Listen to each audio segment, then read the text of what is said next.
கர்த்தருடைய பரிசுத்த நாமத்துக்கு ஸ்தோத்திரம். இந்த நாளில் நாம் தியானிக்கிற சங்கீதம் 143. இது தாவீதின் சங்கீதம் என்று சொல்லி பார்க்கிறோம். இதில் தாவீது அநேக விண்ணப்பங்களை இந்த சங்கீதத்தில் ஏறெடுக்கிறதை நாம் பார்க்கிறோம். அவர் என்ன செய்கிறார்? அநேக விதமான சோர்வுகள், பலவீனங்கள், போராட்டங்கள் மத்தியில் கடந்து போகிறார். எது வழியெல்லாம் போகிறார்? அநேக சோர்வு. 1-2 இல்லை தாவீதுக்கு வந்த சோர்வு. அநேக விதமான வியாதி ஒரு பக்கம். அவர் என்ன எழுதுகிறார்? பூர்வ நாட்களை நினைக்கிறேன், ஒரு மரித்தவனை போல எல்லாம் செய்கிறேன். என்னோட சூழ்நிலை இப்போ இருக்கு, அப்போ நான் எப்படிலாம் ஓடினேன். நிறைய பேருக்கு அதான், அன்றைக்கு நான் அப்படிலாம் இருக்கிறேன், இன்னைக்கு இப்படி இருக்கிறேன், எப்படிலாமோ அதை செஞ்சு இதை செஞ்சு என்னமோ பண்ணிட்டு இருந்தேன். இன்னைக்கு ஒரு சின்ன காரியம் பண்ணுறது கூட தைரியம் இல்லை. சின்ன விஷயத்தை கூட யோசிச்சு செய்கிற அளவுக்கு நம்முடைய அந்த பலன் குறுகி போயிடுச்சு. அப்படிதான் தாவீதுக்கு வருதான். பூர்வ நாட்களை நினைக்கிறேன், இப்படி அதிசயங்களை எல்லாம் தியானிக்கிறான். அதனால என்ன செய்யும்? இதை திரும்பவும் இருப்பேன். பழைய பலத்தை தாரு, பழைய உயிர்த்தெழுதலை தாரு, பழைய உயிர் மீட்சியை தாரு என்று சொல்லி இங்கே தாவீது விண்ணப்பம் பண்ணுகிறதை நாம் வாசிக்கிறோம். அது மாத்திரமல்ல, இதில் அநேக காரியங்கள் இருக்கிறது. நான் எல்லாத்தையும் சொல்ல போகிறதில்லை. என் சத்துருக்களுக்கு விலக்கி நீர் எனக்கு புகலிடமாக இருக்கிறீர், உமக்கு பிரியமானதை செய்ய எனக்கு போதித்தருடைய நல்ல ஆவி என்னை செம்மையான வழியில் நடத்துவாராகலாம் ஜெபம் பண்ணிட்டு கடைசியாக ஒரு காரியத்தை சொல்கிறார். அதை மாத்திரம் வாசிக்கலாம். இன்றைக்கு தியானித்திற்கு என்று 143 12ஆம் வசனத்தை தான் தியானிக்க போகிறோம். வாசிக்கலாம்.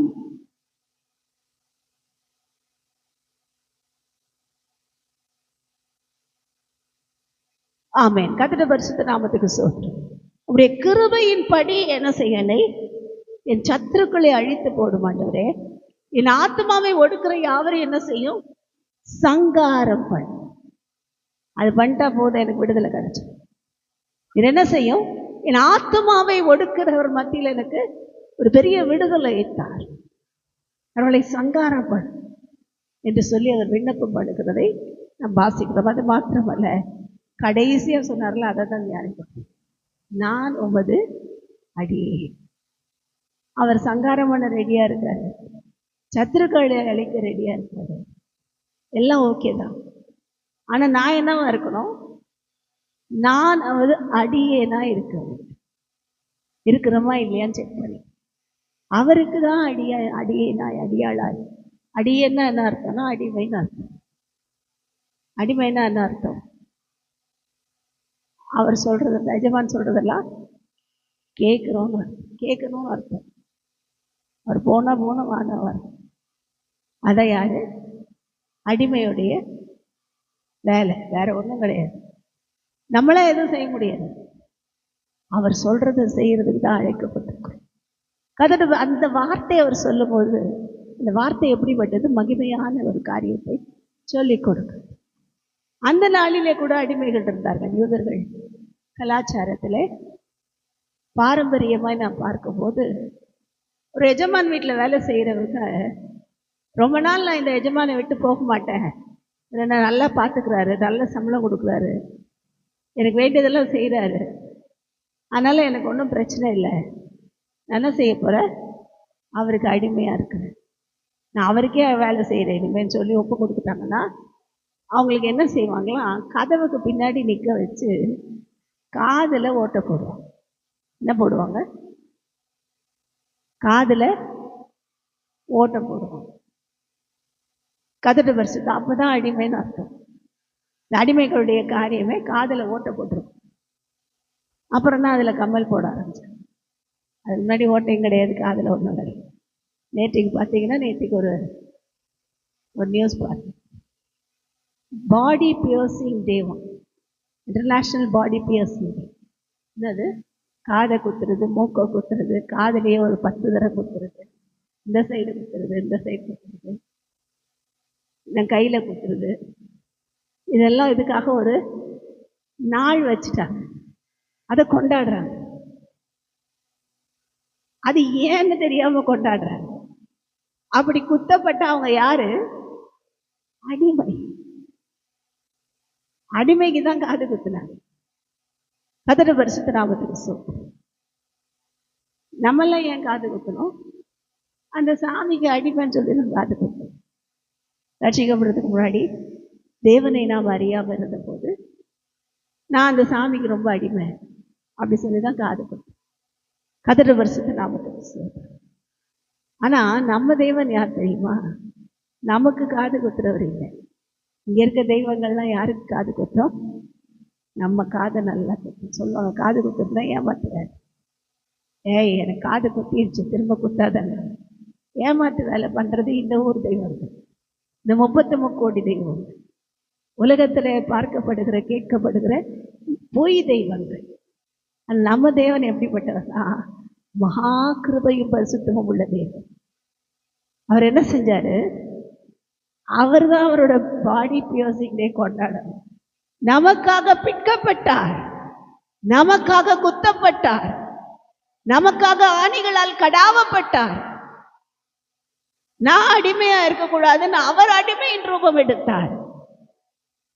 வானாதி வானங்களை படைத்தவராயிருந்தோம், அண்ட சராசரங்களை சிருஷ்டித்தவராயிருந்தோம், ராஜாதி ராஜாவும் கத்தாதி கத்தருமாயிருந்தோம், தன்னை பிற்க ஒப்பு கொடுத்த மகாபரிசுத்தம் உள்ள தேவன்.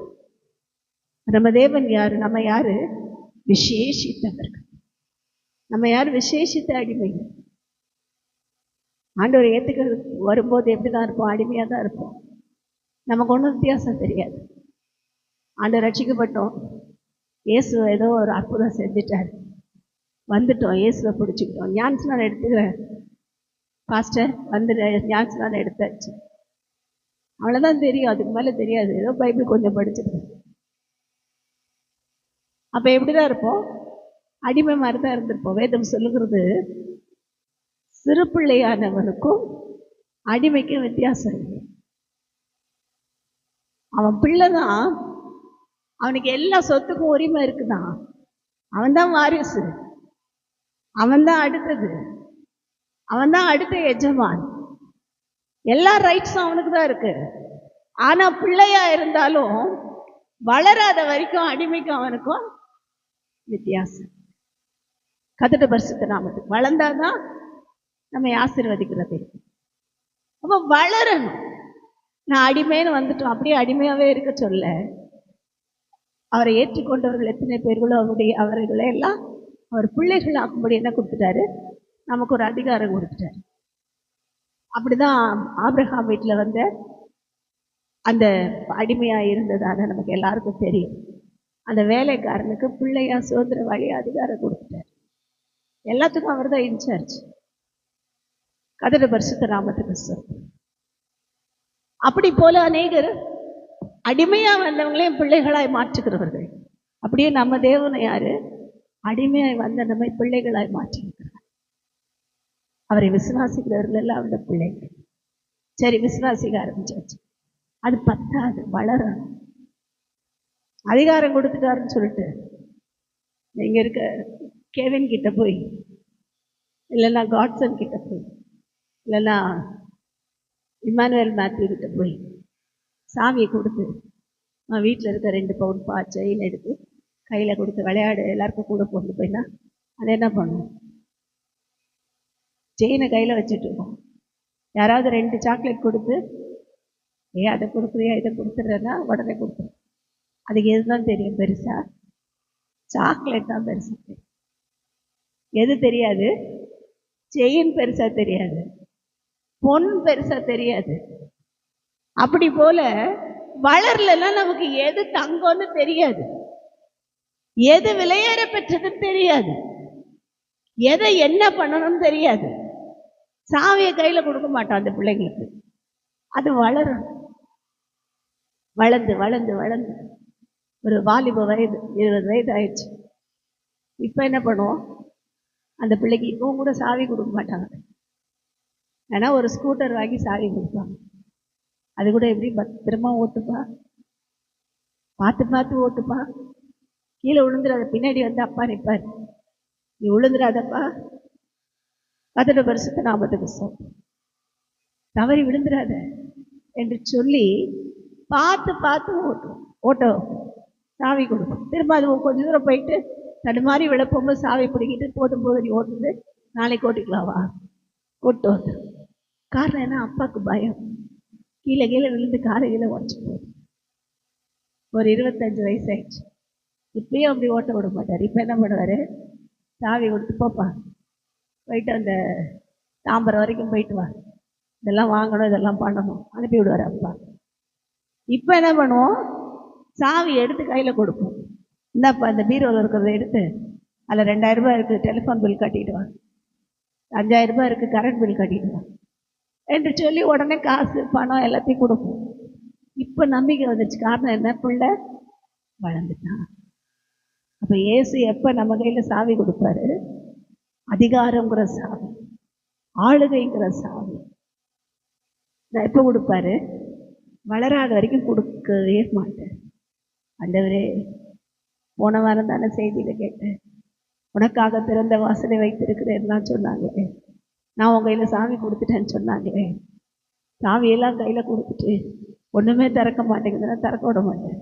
நீ கேட்கறது வேண்டாதுக்காக கேட்குற கொடுக்க மாட்டேன். தேவையில்லாத ஆடம்பரத்துக்காக கேட்குற கொடுக்க மாட்டேன்.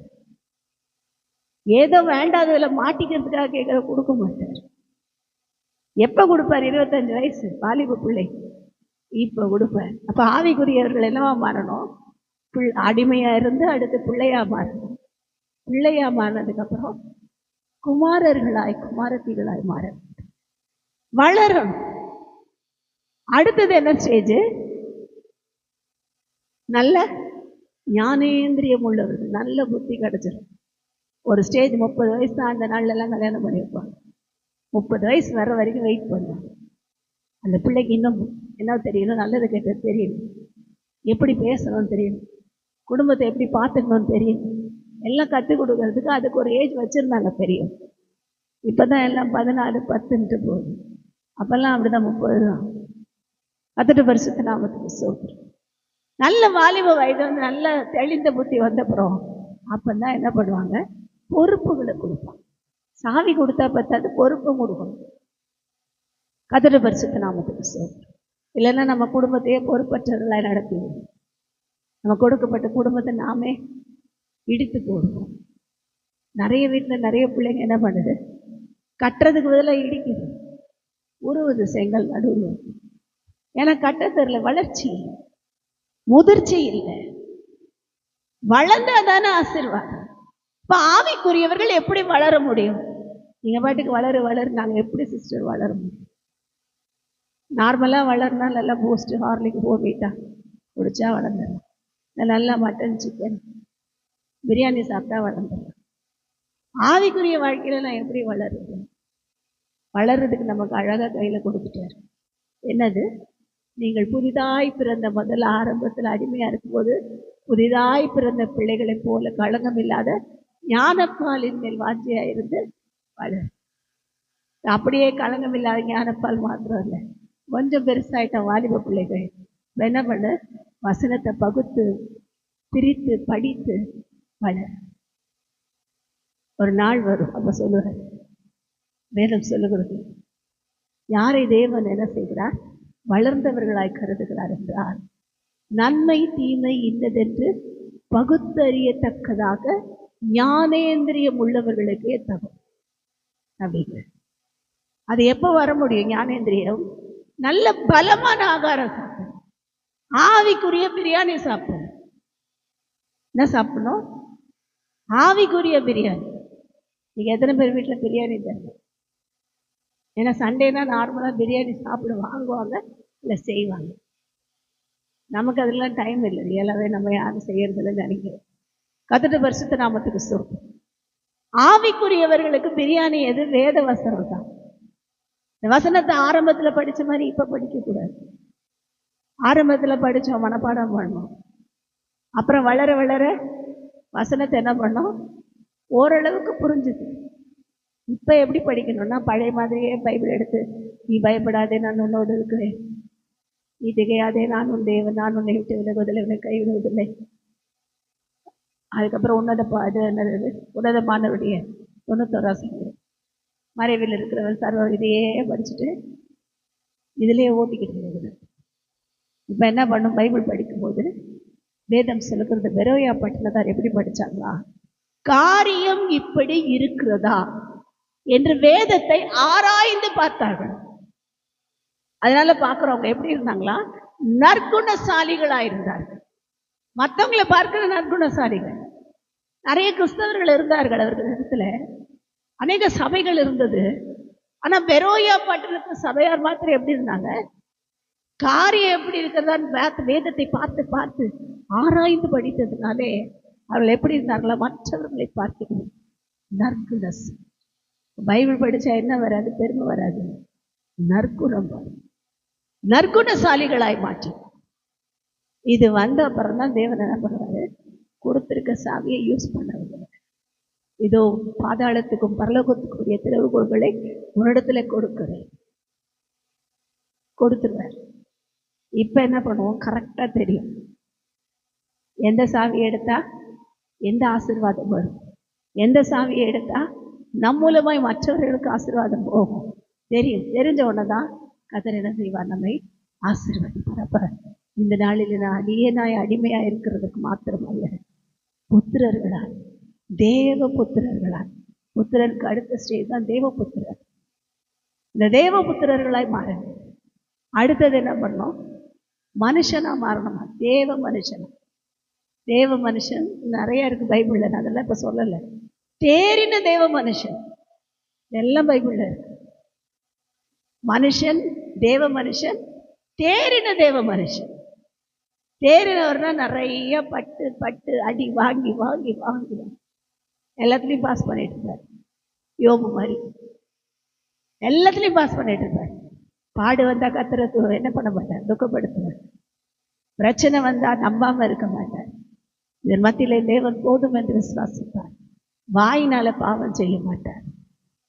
தேவையில்லாதெல்லாம் உளறிக்கிட்டு இருக்க மாட்டார். இதுதான் எனது நற்குணசாலினி தேவன். இப்ப சொல்லுவார், தேறின தேவ மனுஷன். அவங்களுக்கு தான் அடுத்தது ஊழியத்தை கொடுப்பார். எல்லாருக்கும் ஊழியத்தை கொடுக்க மாட்டார். எல்லாரும் பிறந்துட்டோம், வளர்ந்துட்டோம், அப்படி இல்லை. பிறந்த நாம், தேவனுக்குள் பிறந்த நாம் வளர்ந்து வளர்ந்து வளர்ந்து தேறின தேவ மனுஷன். இந்த தேறின தேவ மனுஷனை குறித்து ஒரு பாஸ்டர் ரொம்ப அருமையா சொன்னாங்க. அவங்க என்ன பண்ணுவாங்களா? தங்களை மறைத்துக் கொள்வார்கள். தங்களை என்ன செய்வார்கள்? மறைத்துக் கொள்வார்கள். நான் தான் போய் நிற்க மாட்டேன். நிறைய பேர் பிரச்சனை தான் முன்னாடி போய் நிற்பாங்க. சிலர் போய் கேட்பாங்க. போய் என்ன பண்ணுவாங்க? கேட்பாங்க. நான் தான் போய் நிற்பாங்க. என்னை தவிர யாருக்கும் ஒன்றும் தெரியாதுன்னு நினச்சிக்கிறாங்க. இதுதான் அரைகுறம். நிறைய கூட என்ன செய்யாது? தழும்பாது. அரை கூட என்ன பண்ணும்? கூத்தாடு. அப்படி அநேகர் உண்டு. ஆவிக்குரிய அரை கூடங்கள் நிறைய உண்டு. நான் தான், என்னை தவிர யாருமே இல்லை, ஐ எம் த பர்ஃபெக்ட் அப்படின்னு நினைக்கிற அநேகருக்கு முன்பாக தேறின தேவ மனுஷங்களை தேவன் மறைத்து மறைத்து மறைத்து ஆசீர்வதிப்பார். மறைவிடங்களில் தங்குகிறேன் புறாவே என்று சொல்லியவர்களை ஒளித்து வைத்து ஒரு நாள் வரும், உதிக்கிற சூரியனை போல அவர்களை ஊழியத்தில் ஷைன் பண்ண வைப்பார். மறைந்து ஊழியம் செய்கிறவர்கள் பாக்கியவான்கள். என்னை யாரும் பார்க்கணுங்கிறதுக்காக இல்லை, என்னை பார்க்கிற தேவனுக்காக நான் ஓட கற்றுக்கொள்ள. அதுதான் பாடினோம். என்னக்கோ எந்த துணையாளர் அப்படின்னா என்ன அர்த்தம்னா, நான் மறைந்து அழுததை தேவன் கேட்டார். நான் மறைந்து தேவனிடத்துல கேட்டது வேற எதுவும் கேட்கல. தண்ணி வேணும்னு கேட்குறாங்க அந்த அம்மா. ஆக அதுக்குதான் அந்த பாட்டு. தாகத்துல தண்ணி இல்லாம கஷ்டப்படும் போது அதை தேவன் பார்த்தார். நான் ஏற்கனவே சொன்னேன் ஆகாருடைய சரித்திரத்தை. அவங்க ஒரு பெரிய ராஜ குடும்பத்தில் பிறந்த இளவரசி, எகிப்திய பார்வோருடைய இளவரசி. அவங்க மகள் கத்தட்டு பரிசுத்தராமத்துக்கு சொல்றேன். அவங்க அந்த தெய்வத்தெல்லாம் நம்பிக்கிட்டு வந்தாங்க. இப்போ இவங்க வனாந்திரத்துல போகும்போது தான் தெரியுது, தேவன் வந்து சொல்றார், ஆகாரே நீ பயப்படாத, உனக்கு பக்கத்துல தான் துறவு இருக்கு, பார் என்று துறவை காண்பித்தார். துறவுல தண்ணி குடிச்சோன்னு அவங்க அந்தமா சொல்றாங்க, என்னை காண்கிறவரை நானும் கண்டேன் அல்லவா என்று சொல்லி இந்த இடத்துல அவருக்கு என்ன செய்தார்? பெயரிட்டார். என்னை காண்பவர், என்னை காண்கிற தேவன் எல்ரோயி என்று பெயரிட்டார். அப்ப அந்த உணர்வு இருந்தா போதும், அவர்களை பார்க்குற ஒருத்தங்க இருக்காங்கன்னு எல்லா விதத்துக்கும் தன்னை அர்ப்பணித்தார். ஆனால் வேற வழி போயிட்டாங்க, அது பிரச்சனை. அது அப்புறம் அந்த விஷயம்லாம் வேற. ஆனாலும் கர்த்தர் என்ன செய்தார்? காண்கிறவரை காண்கிறதே. நம்ம பார்க்கலனாலும் நம்மளை பார்த்துட்டே இருக்கார். நாம் போகிற பாதைகளை பார்க்கிறார், நாம் படுகிற பாடுகளை பார்க்கிறார், நாம் படிக்கிற கண்ணீரை பார்க்கிறார். காண்கிற தேவன் என்ன செய்கிறார்? நான் அடிமையாக இல்லை, நாம் பாடினோம்ல, அதே போல பேதுருவை எப்படி தலைவனாய் மாற்றினாரோ, கைதியாக கப்பலில் இருந்த பவுலை கேப்டனாக மாற்றினாரோ, தேவன் என்ன செய்கிறார்? நம்மையும் அப்படி தலைமைத்துவத்தில் லீடர்ஷிப் குவாலிட்டியை கொடுத்து நடத்துகிறார். இப்போ தேவன் இந்த நாளில் நம்மோடு பேசின இந்த வார்த்தைகளுக்கு நம்ம ஒப்பு கொடுப்போம். இந்த சங்கீதத்தில் இருக்கிற ஆசீர்வாதங்களை பெற்றுக்கொண்டு கர்த்தருக்கு மகிமை உண்டாங்க. கர்த்தர் நம்மை ஆசீர்வதிக்க ஒப்பு கொடுப்போம்.